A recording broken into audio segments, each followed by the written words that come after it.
Xavier Niel est devenu millionnaire à 24 ans. Pas grâce à Internet, ça n'existait pas encore, grâce au Minitel. Ce réseau oublié, c'est pourtant un sacré coup de génie français. Un terminal gratuit dans chaque foyer, un système de paiement intégré et surtout une logique d'App Store 40 ans avant l'heure. Le problème, c'est que tout était verrouillé. Seuls les gros médias ont droit à une part du gâteau. Alors, par quelle magouille un étudiant a-t-il réussi à s'y infiltrer et bâtir un empire que personne n'a vu venir ? Et comment cette histoire s'est terminée devant des juges ? C'est l'histoire que le principal intéressé vient nous raconter en personne.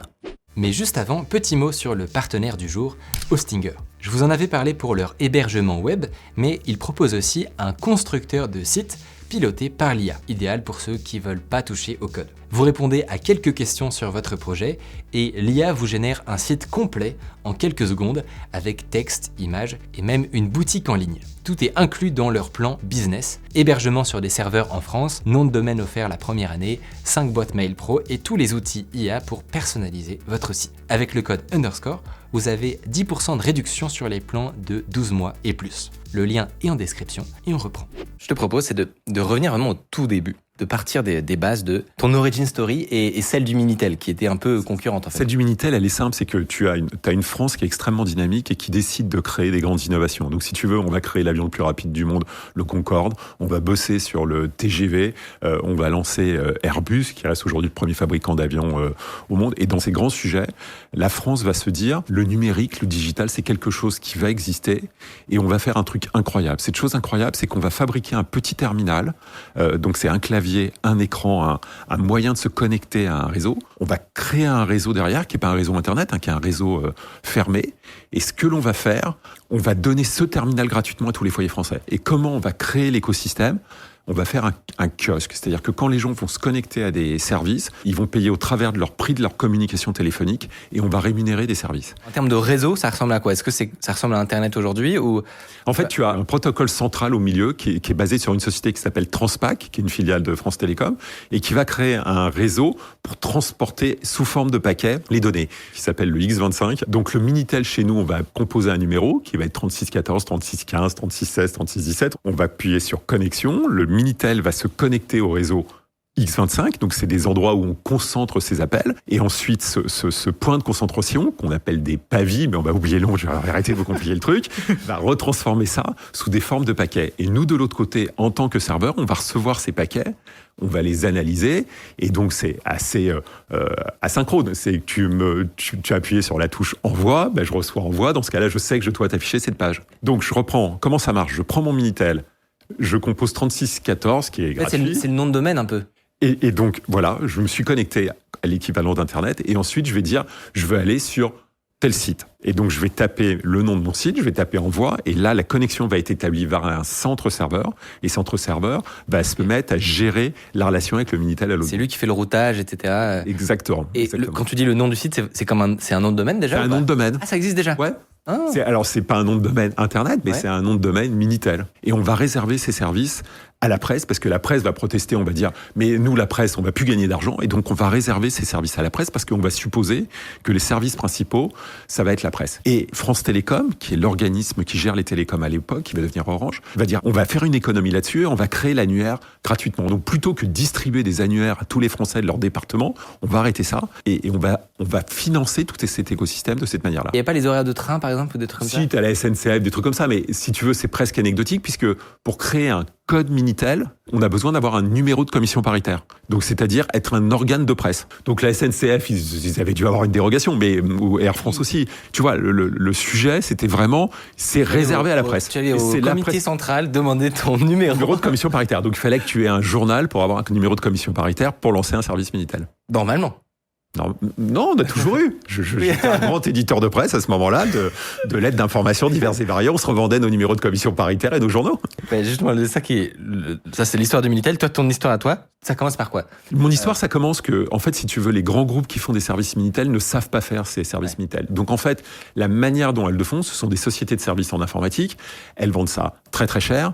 Ça marche pas vraiment. Et commence dans cet écosystème-là un certain nombre de jeunes, de personnes qui vont créer chez eux des petits services Minitel monovoix. Le pari, c'est de dire, on va prendre la ligne téléphonique et plutôt que de passer de la voix, on va passer des sons. Donc ça va faire un bruit comme ça, et ça, de l'autre côté, un équipement va le décoder, va le transformer en 0 et en 1. Et donc si on zoomait sur le son, tu verrais les lignes de crête qui correspondent à qui permettent des 0 et des 1. Okay. La ligne de leurs parents, la nuit, ils vont la retourner et les gens vont appeler chez leurs parents. Le petit ordinateur va décrocher la ligne et va les mettre sur un service Minitel. Donc de chez moi, j'ai un Minitel, plutôt que d'accéder à des services plus ou moins payants, je vais pouvoir appeler un numéro normal. Sur ce numéro normal, il y a quelqu'un derrière qui va avoir créé un serveur monovoix. Donc, quand il y a une personne de connectée, personne ne peut se connecter. Donc, on va essayer toutes les 3 minutes jusqu'à réussir à se connecter. Et un certain nombre de gamins qui ont 16-17 ans, qui sont plutôt débrouilleurs en termes de codage, vont en fauner aller travailler dans ces sociétés de services en informatique qui ensuite vont revendre très cher notre travail, vont nous rémunérer avec des... Comment ça marchait parce que... on était identifiés grâce à ces petits sites monovoix. Comment, du coup? En cash. C'est une autre époque. Hein. Mais on y allait le mercredi et le samedi, et on était dans des trucs et on avait des gens brillants avec des costumes cravates. Nous, on arrivait comme ça et on prenait le truc et on était bons. Incroyable. Parce que vous étiez encore étudiant en plus. On était à l'école, j'étais en première et terminale, Donc très vite, j'apprends le C parce que c'est rapide et très très vite, j'apprends à avoir un Unix. Alors l'Unix sur l'IBM PC, ça doit être 45 ou 50 disquettes. Donc l'installation, c'est une bonne journée. On met les disquettes les unes derrière les autres pour installer son Unix et on a un Unix. À l'époque, les gens qui faisaient ça, ils faisaient ça sur des mini-ordinateurs. C'était des ordinateurs qui valent des millions de francs, probablement des millions d'euros aujourd'hui. Donc, ils sont des ordinateurs chers. C'est lourd en termes de programmation et on génère une tâche par personne qui se connecte sur un Minitel. Donc, c'est absolument pas efficace. Ça prend beaucoup de temps machine. C'est pas très efficace. Donc là, par exemple, toi, tes clients, c'était des médias, par exemple? Ouais. Enfin, c'était les sociétés de services qui travaillaient pour les médias. Et eux, ils avaient, dans une sorte de data center, en fait, des gigantesques machines. Absolument pas efficace, parce que vu les vitesses du truc, tu avais des data centers avec, alors à côté des data centers aujourd'hui, c'est aujourd'hui, mais ils pouvaient avoir 30, 40, 50 baies, des salles serveurs, dans lesquelles tu avais ces serveurs-là, et sur lesquels ils savaient tenir 2000 utilisateurs, ce qui était aberrant pour très très cher en termes de prix de production. Et pour savoir qu'est-ce qui se passe concrètement quand tu veux consulter un site, entre guillemets, Minitel. Aujourd'hui, tout le monde a à peu près en tête que c'est du code HTML qui est après transformé en... Donc là, c'était la même chose, ça s'appelait du télétexte, mais il y a des gens qui vont éditer des logiciels graphiques permettant de faire du télétexte. En fait, le coup de génie, c'est de pas avoir gardé le système monolithique, mais c'est d'avoir permis à tout le monde de lancer à tous les médias, de lancer des centres serveurs permettant à l'imagination de tout le monde d'être fertile, tant sur la partie graphique que sur la partie type de service qu'on va faire. Mais tout de suite, qu'est-ce qui va marcher? Et pourquoi on va nous appeler? Les médias, moi, ça a marché un peu. L'annuaire, ça a marché un peu. Mais les gens vont avoir 3 grandes idées. La première grande idée, c'est de l'astrologie. Il y a des gens, ils payent à la durée de connexion. Il y a peut-être des gens derrière qui sont capables d'échanger, d'avoir un dialogue et donc de faire de l'astrologie. Des jeux. Parce que en fait, je suis au travail, c'est mon travail qui va payer la facture, comme pour l'astrologie. Et au bout, je peux gagner des lots. C'est pas trop idiot. Et surtout, le truc qui va exploser, c'est les services dits de Minitel Rose, de rencontres. Puisque je vais pouvoir parler à des tonnes de gens, et c'est la première fois où ça existe au monde. C'est l'équivalent de tout ce que l'on connaît aujourd'hui. Et ce qui est marrant, c'est qu'Internet, ça n'a pas changé. Non, mais le truc est incroyable. Et d'ailleurs, si vous prenez Mythique, la création de Mythique par Marc Simoncini, c'est juste l'évolution d'un produit sur Minitel qui avait été inventé par un garçon brillantissime qui habite en Belgique, qui s'appelle Être 2. Il fait Être 2, donc on a un formulaire, on prend ces formulaires, on match des gens et on les fait se rencontrer.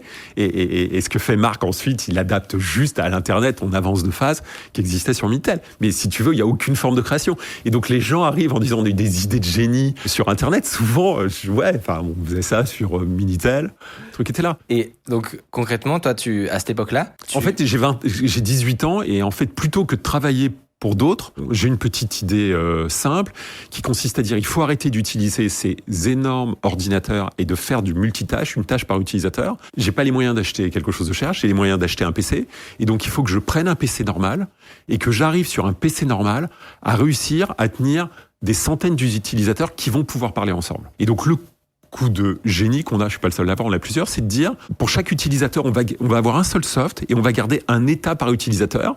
Et donc, avec une seule tâche, on va réussir à gérer des centaines d'utilisateurs. Et dans le même temps, des gens inventent des cartes X25 que l'on peut mettre dans un PC. Donc j'achète une carte qui vaut 10 000 francs, je la mets dans un PC qui vaut 10 000 francs et je réussis avec 20 000 francs à reproduire en termes hardware des choses qui coûtent des millions, voire des dizaines de millions de francs. Conclusion, je produis moins cher ces services et je les vends à mes clients moins cher. Et donc si tu veux, on permet d'exister. Tous les autres disparaissent, déposent le bilan, on les rachète. Et donc, on grossit comme ça à ce moment-là en hébergeant des milliers de services. Et c'est les prémices de l'effet d'échelle, en fait. C'est-à-dire que en logiciel, aujourd'hui, c'est que tu peux bénéficier d'effets d'échelle de malade. Alors, tu as une chose qui est incroyable, c'est que si tu veux, on fait comme aujourd'hui, on hack le truc et on monte le système, sauf qu'on n'a pas les mêmes niveaux de rapidité qu'aujourd'hui. Donc, tu es obligé d'être incroyablement imaginatif. Les codeurs, aujourd'hui, ils se posent pas la question, tu vois. Je sais que vous faites des trucs en Rust ou des trucs comme ça. Il y a des gens qui trouvent que le PHP, c'est très rapide, tu vois. Alors que nous, on a une vraie contrainte de rapidité. On est obligé de descendre à des très bas niveaux parce qu'on n'a pas la rapidité la rapidité du processeur est un blocage qu'il n'est plus aujourd'hui. C'est quoi tes souvenirs de cette ambiance, justement? C'est une ambiance, si tu veux, t'as le vieux monde très vite, les différents petits jeunes qui font ça, ils vont disparaître, nos papis, ouais. Tu sais, c'est le monde était un éternel recommencement, on tue toujours les anciens, et donc très vite les papis qui avaient des gros trucs vont disparaître. Après, c'est un métier, le trafic, il est le soir et la nuit, donc c'est un métier où on vit plutôt, on va au bureau vers 13-14 heures. T'es encore étudiant, globalement. Non, j'arrête, je drop l'école à 18 ans, en fait. Je suis en maths sup, je suis en début de maths sup.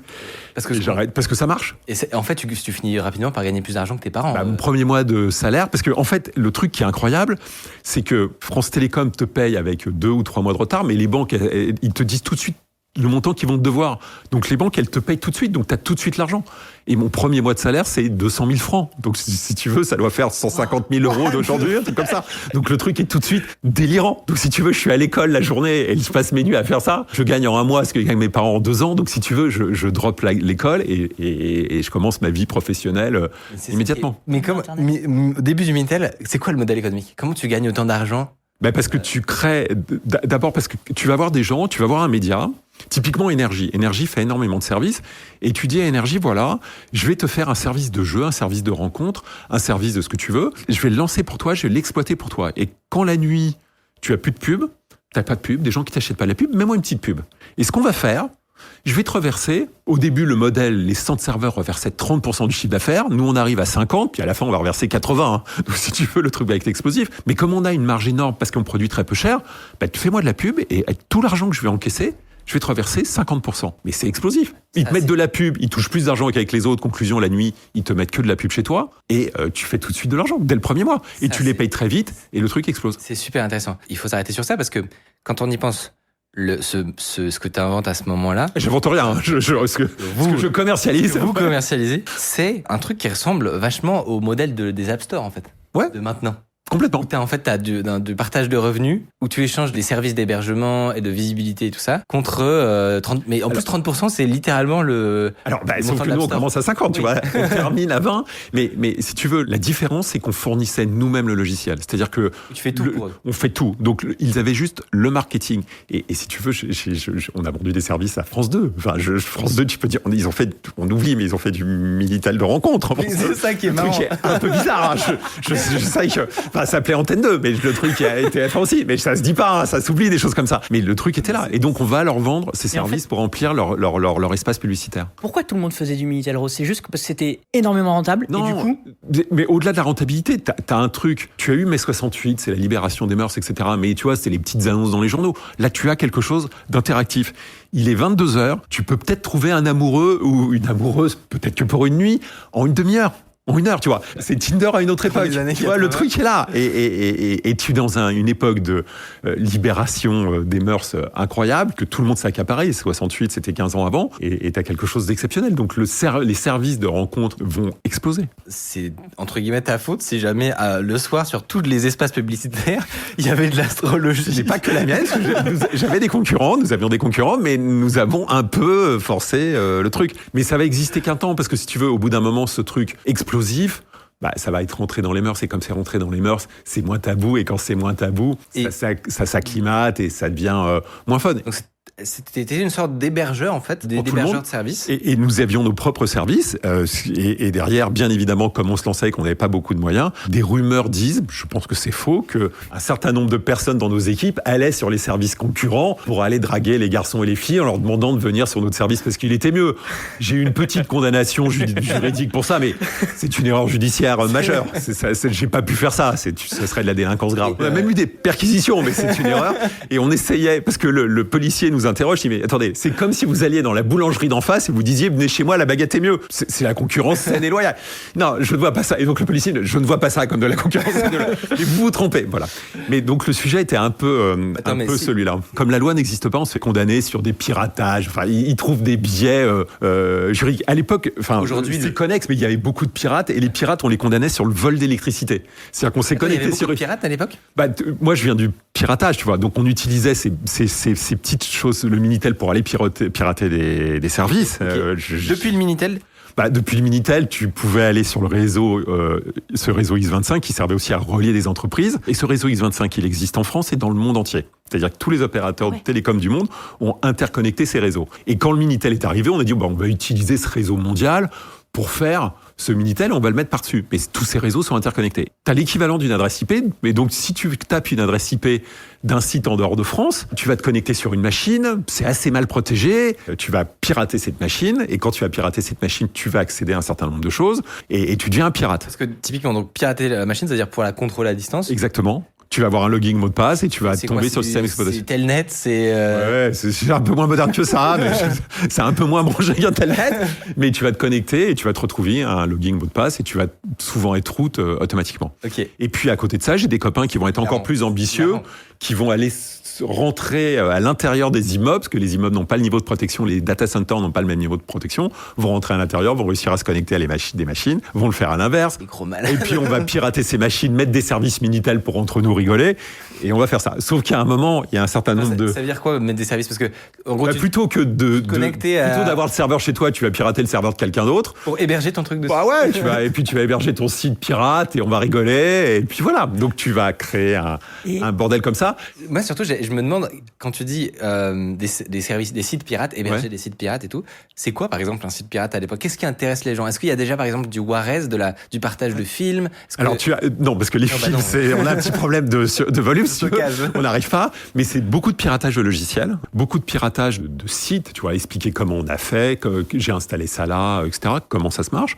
Et puis, à côté de ça... sur la méthode, genre apprendre à hacker d'autres sites. Des tutos, des choses comme ça. Des tutos, des choses, comment pirater des logiciels, parce que des protections, parce qu'à l'époque, on protège les logiciels au travers, sur la disquette. Il n'y a pas encore le CD, là, avant le CD, il y a la disquette, et on va protéger la disquette de manière, avec des gens qui ont des idées de génie, parce qu'il y a beaucoup... Toi, tu faisais ça déjà? Mais je ne suis pas un délinquant, je ne sais pas pourquoi. Donc tout le monde piratait, Et j'ai connu des gens que je connais encore aujourd'hui, de cette époque, où on échangeait des disquettes. On venait avec nos tas de disquettes, le mec avait nos tas de disquettes, et on les échangeait.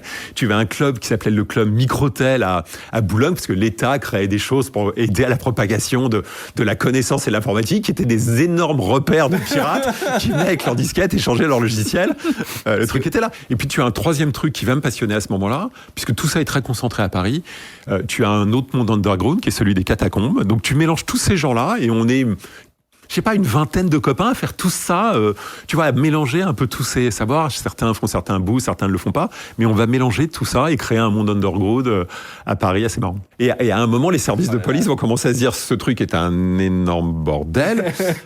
Et quelque chose d'assez et l'histoire est connue et écrite, et je vais me retrouver attrapé pour un piratage de numéros de téléphone, des téléphones portables, dont les numéros de téléphone de l'Élysée, etc. Et donc je vais me faire arrêter par la DST, et la DST va m'utiliser pour créer le premier service de lutte contre le piratage informatique. Et donc tout ça, c'est la continuité de ce monde du Minitel. Je suis désolé, je pars dans tous les sens. Au contraire, c'est génial. C'est la meilleure partie. Et toi, pour poursuivre un peu la trajectoire, donc tu montes ton activité, il y a un moment où ça s'effondre. Mais ça dure... Le Minitel, globalement... En fait, si tu veux, ça s'effondre jamais, ça progresse toujours. Pourquoi ? Parce que tu as une concentration du secteur, tu as de moins en moins de gens qui produisent, et puis que l'on se met à avoir des idées bonnes. En fait, mon métier pendant 10 ans, ça va consister tous les jours à arriver au bureau en me disant quel est le service incroyable qu'on est capable d'inventer aujourd'hui. Vous étiez combien en gros Parce que toi tu passes d'étudiants hackers on devient à la fin, je sais pas, 200. Non, ça devient une vraie société, c'est gros, etc. Mais comment toi cette transition-là de hacker dans sa chambre qui pirate des trucs à je gère 200 personnes. Ça se passe comment cette... Ça se passe doucement. Au début, tu es tout seul. Après, je fais le logiciel, je fais le marketing. Et puis au début, on a besoin de gens qui animent tes services. Tu vois, des animatrices de Minitel de rencontres, des gens qui font de la voyance. Donc tu vas commencer à avancer comme ça. Donc toi, tu fais tout. Mais je fais ça pour des mes clients. Employés qui sont des... Ah bah oui, parce que tu vends ça. Bah ouais. Je ne donnerai pas mon avis global sur la voyance et la réalité de la voyance. Comment dire je suis sûr que c'est vrai et qu'il y a des gens qui sont des vrais voyants. Je ne les ai pas encore rencontrés. Je suis sûr qu'il y a des médiums brillants. Je ne les ai pas non plus rencontrés, mais je suis sûr que ça existe. Je ne tiens pas à porter l'opprobre sur un métier. En tout cas, ils le font. Voilà. Mais donc, si tu veux, tu vas vendre ces services et tu vends ces services clés en main, puisque les gens mettent de la publicité, tu as le code, tu leur vends ce code et le truc est là. Et quelque chose d'anecdotique, c'est que la marque Free, c'est un code Minitel que j'ai et que je gère pour le journal qui s'appelle Nice Matin. Donc, tu as un journal dans le sud de la France qui s'appelle Nice Matin et pour Nice Matin, je gère le code 3615 Free. Et donc, le code 3615 Free, c'est un code de Minitel de rencontre. Et si tu veux, quand en 98, j'ai l'idée de créer Free avec des copains qui ont créé Free, on se dit mais comment on va appeler ça ? Et on a la marque Free et on a le service Minitel de rencontre qui s'appelle Free. Et on n'en a que 50% parce que 50% de la parc appartient à Nice Matin. Et Nice Matin vient d'être acheté par le groupe Hachette. C'était un propriétaire local niçois qui avait ça. Et il a vendu ça à un grand groupe de presse qui s'appelle le groupe Hachette. Mais il faut que je récupère mes 50%. Et donc j'appelle le nouveau dirigeant d'Hachette qui dirige Nice Matin. Et je prends mon accent un peu parisien. Je dis voilà, je vous appelle parce que là on va lancer la nouvelle campagne pour 3615 Free. Elle me dit alors qu'est-ce que c'est que 3615 Free ? Alors je vous explique, c'est du Minitel rose, c'est beaucoup de sexe, c'est très très bien. Et puis mais ça rapporte de l'argent. Oh ouais, alors on vous envoie quelques milliers de francs par an, c'est beaucoup d'argent pour vous. Donc j'ai quelqu'un qui est en panique, qui me dit mais concrètement, pourquoi vous m'appelez ? Et on va faire une campagne d'affichage avec des filles toutes nues, on paye 50-50, on met ça à Nice. Dis monsieur, ça a l'air très très bien vos activités. Ce que je vous propose, vous faites ça tout seul. Je dis mais on partage la marque. Je vous donne les 50% de la marque. Et donc on reprend la marque Free et j'ai racheté quelques années plus tard Nice Matin. Donc tu vois, j'ai rebouclé la chaîne. Et juste pour réaliser un peu la timeline, c'est-à-dire que il y a un moment où globalement le Minitel ça marche pas. T'as plusieurs moments où ça marche pas. Il y a un moment le côté racoleur du Minitel de rencontre marche moins bien et donc là il faut inventer des tonnes de services. Donc on va faire de l'espérance de vie. On a une idée de génie, c'est de faire un annuaire inversé. C'est-à-dire de faire un produit qui s'appelle 3617 Annu qui va devenir le produit le plus rentable et le plus populaire sur Internet. Au plus fort, on va faire je crois 70 millions de chiffre d'affaires. Donc c'est énorme, qui consiste à taper un numéro de téléphone et ça nous dit à qui appartient ce numéro de téléphone. Pour expliquer pourquoi c'est fou, c'est que pour y arriver, il faut certaines données très précises. Je vois ce que tu vas évoquer. C'est le seul moyen de faire fonctionner la base de données des 25 ou 30 millions de numéros de téléphone en France. Malheureusement, cette base de données, elle appartient à France Télécom. France Télécom ne souhaite pas la vendre et on a une petite idée. C'est de prendre des Minitel, de retourner l'usage du Minitel et d'avoir des fermes de Minitel, c'est plus grand que le mur là, qui vont se connecter, parce que le Minitel est gratuit pendant 3 minutes, et qui vont se connecter en permanence sur l'annuaire, récupérer la base de données, la pirater en toute franchise, et créer une base de données des 30 millions de Français à l'époque, ou 25 millions de Français, et la mettre à jour en permanence. Donc c'est le mot scrapping fit son apparition. C'est la naissance du scrapping sur Minitel. Pour faire des économies, on a pris des Minitel dont on prend l'usage parce que sur le Minitel, ils avaient une idée de génie. Ils avaient mis une prise à laquelle on pouvait se connecter. Et donc on a fabriqué en hardware des cartes et on peut en brancher plusieurs sur un PC. Et donc on pilote le Minitel au travers d'un PC. Et donc tu as une salle où tu as des tonnes de Minitel et qui t'entends leur truc parce que ça faisait du bruit. T'entends donc le bip, clac, c'est connecté et clac de déconnexion. Et donc, si tu veux, quand tu as 200 Minitel qui se connectent toutes les 3 minutes, c'est assez. Tu peux pas rester dans la salle serveur ou la salle machine ou le data center parce que tu as mal à la tête très très vite. Et donc, on va récupérer toutes ces données. Sauf qu'au bout d'un moment, ce service va marcher très fort. France Télécom va trouver que peut-être on pirate leur base de données, va nous assigner, on va perdre, on a lancé Free, ça finance Free, cette activité-là, on va perdre, on va se faire condamner à 100 millions avec exécution provisoire, on doit les payer tout de suite, ce que nous n'avons pas, de francs, mais on ne les a pas, en toute franchise. En fait, l'idée, c'est que cette base de données, elle ne peut pas être, personne ne peut la reproduire. C'est notre défense, elle doit être à disposition gratuitement. Ce qui est le cas aujourd'hui, cette base de données, vous pouvez, pour quelques milliers d'euros, juste les coûts techniques, elle peut être achetée à Orange. Et donc, si tu veux, on va fabriquer la jurisprudence avec Orange. Orange va nous dire on va faire un basculement. Au début, vous allez la payer, ça va coûter de moins en moins cher année par année. Mais comme ça, nous, on perd pas tout de suite la recette. Vous, ça va vous coûter un peu plus, mais enfin, on connaît la marge que vous générez, donc on va s'arranger et on trouve un deal intelligent qui va faire que la base de données va tendre vers zéro. C'est comme si rétrospectivement, ils avaient une partie de vos gains, en fait. Alors, on reprend toute la chaîne. Je suis chez moi, je paye à la minute. Donc, je paye, par exemple, 1 franc ou 1 euro la minute. 1 euro, c'est cher, mais je paye 1 euro la minute. Sur 7 euros, ils en regardaient 20, 30, 40, 50%. Ah oui. Nous, on touchait les 50%. Et quand on faisait ça pour des tiers, on reprenait un bout. Donc, si tu veux, ils touchaient déjà. Oui. France Télécom a bien gagné si tu veux, allez, très très bien. Il n'y a pas eu de plainte sur le Minitel. Ça se passait très très bien. Le truc était là. Et donc, l'expérience, c'est que tu avais ta petite boîte, tu mettais un numéro. Ouais. Bam. Et tu savais qui c'était. À qui ça appartenait, ouais. C'est fou. Et donc, si tu veux, on va faire énormément. Plus. Enfin, si, il y en a plein sur Internet aujourd'hui qui fait alors ils magouillent pour te faire payer, etc. Je crois qu'on a toujours, je crois que anu.com existe toujours et est gratuit. C'est le dernier gratuit, mais comme on fait pas de pub, c'est pas le plus populaire. Donc, on a toujours pas mal d'usages d'ailleurs. J'avais regardé les stats, je sais plus, il y a un an, on a pas mal d'usages sur le site anu.com. Est-ce qu'il existait un scénario où Minitel, donc invention française, précurseur, avait une autre trajectoire? Parfois, on résume en disant, en fait, on avait inventé Internet avant qu'Internet n'existe. Ouais. Mais est-ce que tu penses qu'il existait d'autres mondes où, en fait, c'était Minitel qui devenait Internet? Ils ont essayé dans d'autres pays, je crois que c'était à Chicago, une expérience. Ça n'a pas marché. Le vrai secret, c'est qu'on a filé le terminal gratuitement français. Ça, c'est fou, hein. Donc, tu avais une volonté politique dans une société publique de distribuer ça gratuitement au foyer. Et ça a été un truc de fou. Ce que j'ai retiré du Minitel, c'est de comprendre le consommateur. C'est de se dire, qu'est-ce qui lui plaît?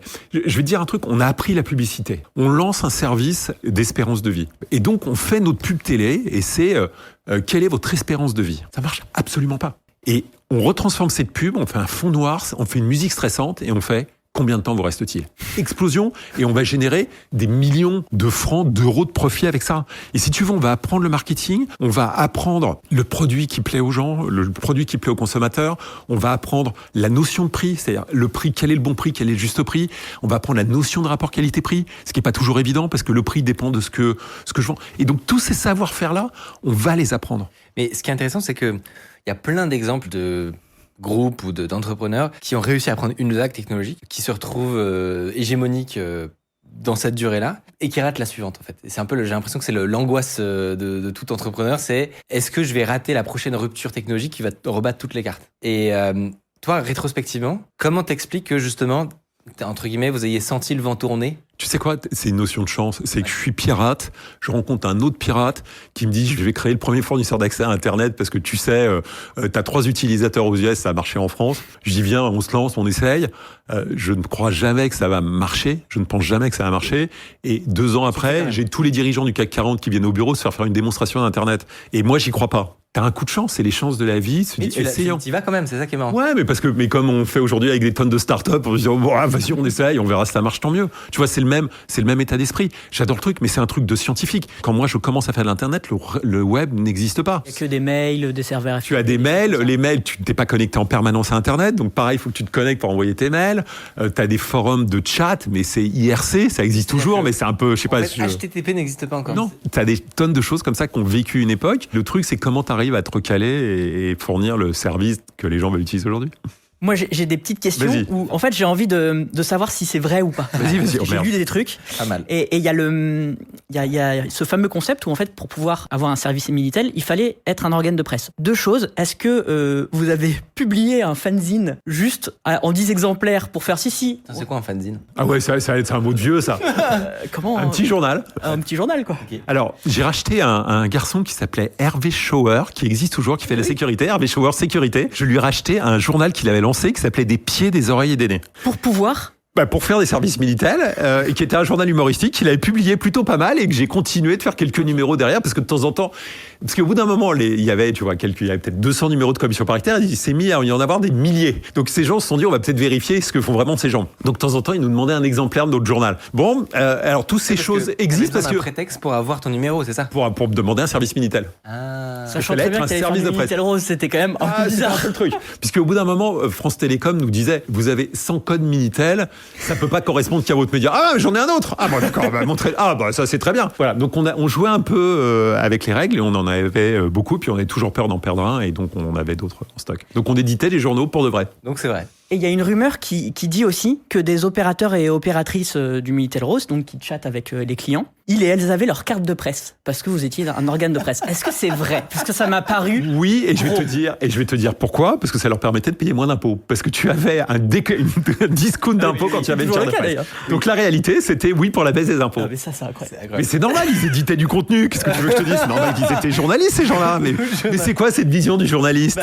Nous n'avons pas de carte de presse. Voilà, c'est l'activité qu'il faut faire maintenant. Il faut faire du Minitel. Je vais à fond sur le Minitel. J'aurais bien aimé faire une toute petite incursion plus récente où on quitte complètement le Minitel et pour justement se téléporter aujourd'hui. Donc tu as la chance aujourd'hui de pouvoir financer tes projets. Et moi j'ai déjà entendu, je sais pas si tu confirmes moi, mais que tu fonctionnes un petit peu en obsession et que tu as des obsessions de 3 à 6 mois. Et je suis curieux de savoir c'est quoi toi en ce moment qui te drive le plus, t'intéresse le plus? Moi, ce que j'aime bien, c'est créer quelque chose de nouveau. Et quel que soit le secteur, c'est comment on invente quelque chose qui soit capable soit de disrupter un marché, soit d'apporter un avantage à la France, tu vois, de faire un truc comme ça. Et ça peut être dans toute forme de domaine. En discutant avec un garçon qui s'appelle Paul Morlaix, on a créé Lunettes pour tous, qui vend des lunettes à 10 €, qui est un modèle explosif, qui prend des parts de marché, qui rend accessible la paire de lunettes à tout le monde. Le truc est là, tu vois. Juste, on échange à un instant de raison. On a une idée. Je suis content de financer, je suis content d'aider. Mais en fait, la personne avec qui je fais ça,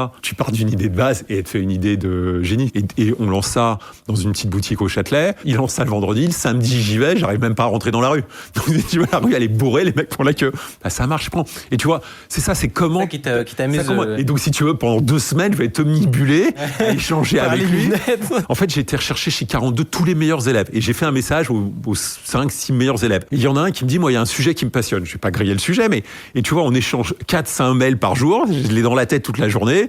Il est brillantissime, il fonce, c'est pas vraiment du code, il va y avoir du logiciel, etc. Mais il a une super idée. Franchement, moi, je l'accompagne. Et on échange toute la journée, on échange plusieurs mails toute la journée.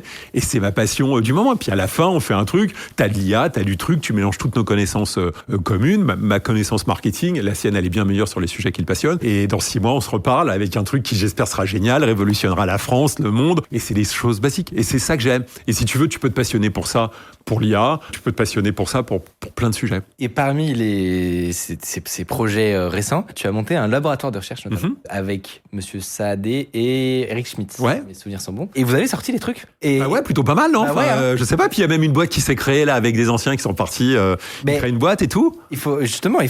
C'est quand même pas si facile de faire des sorties en IA qui bousculent la communauté. Ah bah oui, quand tu bats Eleven Labs dans un labo avec 10 mecs à Paris dans un bureau, oui, évidemment, ça, c'est tu fais mieux et que c'est gratuit, évidemment. Et voilà. Mais c'est le jeu. Mais il faut qu'on raconte ça parce que je pense que tout à part les aficionados, évidemment, tout le monde n'en a pas forcément entendu parler. Ça a peut-être pas été assez relayé, par exemple. Si tu veux, le pari, c'est quoi? Le pari, il est le suivant. Ça consiste à dire, est-ce qu'on a le droit de se résoudre à ce que l'intelligence artificielle, elle soit exclusivement en Chine aux États-Unis? Moi, j'ai pas envie de ça. Et qu'est-ce que je vois? Je vois qu'on a les meilleurs talents ici et que nos meilleurs talents, ils s'en vont. Et le pari, c'est de dire, créons un laboratoire ici où on va prendre les meilleurs, qui vont pouvoir faire de la recherche, qui vont pouvoir publier des modèles, créer des systèmes, sauf qu'on va les réaliser open source. Et il n'y a pas de finalité commerciale. Et mettons de l'argent pour financer ces gens-là, garder ces talents ici, bien les payer, mais dans un labo dont la finalité n'est pas commerciale. Encore une fois, c'est de rendre en open source et des modèles utilisables par tout le monde. Et donc, à vous trois, ça fait 300 millions. Alors, en fait, moi, je pars tout seul avec cette idée-là. J'ai Rodolphe Saadé qui m'appelle, il me dit, raconte-moi ton truc. Je dis, c'est de l'argent qu'on perd. Il me dit, je mets pareil. Et puis, j'ai Eric Schmidt qui me dit, pourquoi, et on n'appelle pas Eric? Bah, si on appelle Eric, viens Eric. Voilà. Et je me retrouve avec de la philanthropie à la française. Je suis ravi parce que c'est pas trop ce qui existe, en France. Tu vois là, vous regarderez, on finance avec Eric Schmidt et d'autres personnes le CERN pour aider à faire de la recherche. Mais tu vois, comment on est capable de se dire l'argent que j'ai pu gagner peut servir à aider mon écosystème, mon modèle. Et ce qui a fait le plus parler, c'est, enfin, j'ai l'impression que l'angle d'attaque de ce laboratoire, ça a été l'audio. La voix, c'est le multinodal et notamment la voix. Est-ce qu'il y a une raison? Enfin, tu vois, quelle est... Parce que les talents qu'on a trouvés étaient spécialisés là-dedans. L'idée, on devait faire ça. J'ai vu Le Monde a fait un très beau portrait d'Arthur de chez Mistral et raconte en partie cette histoire. Mais tu vois, au début, ce labo devait être créé avec l'équipe de Mistral. Et à un moment, ils nous disent légitimement, ils ont 100 fois raison et ce qu'ils font, c'est incroyable. On va aller faire une licorne. On revient. Ouais, mais on va faire un produit commercial. Mais ils ont raison. Enfin, tu vois, chacun vit sa vie comme il l'entend. Et aujourd'hui, tu as des chercheurs en intelligence artificielle au CNRS qui sont les plus grands génies du monde, qui sont payés quelques milliers d'euros par mois. Et ils ont décidé de rester là et c'est leur choix. Et si tu veux, moi, je voulais faire quelque chose d'intermédiaire, c'est-à-dire dire, il y a des talents qui ont cette vision de l'intérêt général, mais ce qui n'a pas empêché une partie des gens de QTI qui disent, bah maintenant, nous, on utilise ce qui a été fait en open source pour aller créer une société. Et ce qui monte, c'est incroyable. Et nous, on soit investisseurs et je suis ravi qu'on soit investisseurs dedans. Et ça s'appelle Gradium.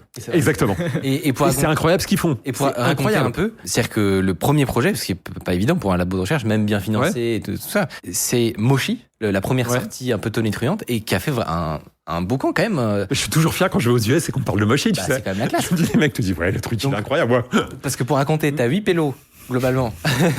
Qui ont bossé je sais pas combien de temps. Tu sais quoi ? Tu refais ce qu'on a toujours su faire. C'est-à-dire que faut mieux un génie que 100 personnes moyennes ou pas motivées dans un endroit. Et là, tu mets 8 génies ensemble qui sont archi motivés. De ce que j'ai compris, ce qui est impressionnant dans ce modèle-là, c'est que donc pour que les gens comprennent, c'est du full duplex. Donc c'est-à-dire que on parle au modèle, il nous répond dans l'autre sens. Je vais essayer de te le simplifier et faut les inviter eux, mais leur modèle ou leur idée, c'était pas je prends la voix, je la repasse en texte, je reprends un LLM, je repasse en voix et je rediffuse. C'est trop lent. Et leur chose, je vais le dire avec mes mots, et c'est technologiquement complètement faux, mais plutôt que, et je sais que j'avais vu une émission sur les LLM, vous expliquez comment ça marchait, donc je sais que vous savez comment ça marche. Mais plutôt que d'utiliser les mots textes, je vais utiliser les enregistrements des mots. C'est pas exactement ça, mais c'est ça. Et donc je gagne une rapidité incroyable. Et donc si tu veux, ils ont des idées de génie de manière différente pour faire ça, qui apporte au bout un produit exceptionnel, qui se développe, qui est utilisé, qui est open source et avec un bruit mondial parce qu'ils le release et les gens peuvent l'utiliser en ligne. Ça se parle de la manière dont on se parle. Et puis après, ils vont redévelopper des nouveaux modèles autour de ça. Ils ont un modèle avec la voix du général de Gaulle. Enfin, ils ont recréé des choses incroyables. Typiquement, ils recréent un modèle qui n'a pas été publié, peut-être qu'il a été publié aujourd'hui, avec 3 secondes de ta voix. Ils peuvent synthétiser ta voix sans fin dans tous les sens. Je crois qu'il est dans toutes les langues. Mais en open source, ils faisaient gaffe parce qu'ils avaient peur qu'il y ait des mauvais usages. Donc ils ont traîné sur le sortir, mais il était utilisé et il a été présenté en avance de phase. Et c'est marrant, il y a cette spécialité, j'ai l'impression, qui émerge naturellement, mais de faire d'être très efficient. En France, j'ai l'impression, mais que il y a la méthode américaine, on va dire, et nous, on a une spécialité qui semble se dégager, qui est de faire efficient, des petits modèles qui marchent très, moi, très c'est bien. Ce que je connais. C'est le succès de Free repose sur quoi ? Repose sur cette efficience. C'est-à-dire de dire, on ne va rien sous-traiter, on va tout faire en interne avec des gens brillants, des génies. Quand on va fabriquer, on est un opérateur télécom, quand on va fabriquer la box, c'est-à-dire qu'on va la designer, qu'on va faire 100% du soft, ça, les gens vont nous prendre pour des grands malades. Et l'électronique L'électronique, si tu veux, tout est designé en interne. On l'a fait fabriquer en Asie, mais tout est designé en interne. Quand on va arriver dans l'Internet et on va dire, on va pas utiliser les protocoles télécoms et directement on va mettre de l'IP partout, les gens vont nous regarder comme des extraterrestres, sauf qu'on va utiliser des technologies bon marché, efficaces, et qui en fait, au bout, sont moins en panne que les technologies professionnelles. Si ce sujet a éveillé votre curiosité, je ne peux que vous conseiller une autre vidéo où on découvre que le monde dépend d'un langage informatique vieux de 60 ans que plus personne ne connaît. Peut-être que certains auront deviné lequel, en tout cas c'était dans cette vidéo.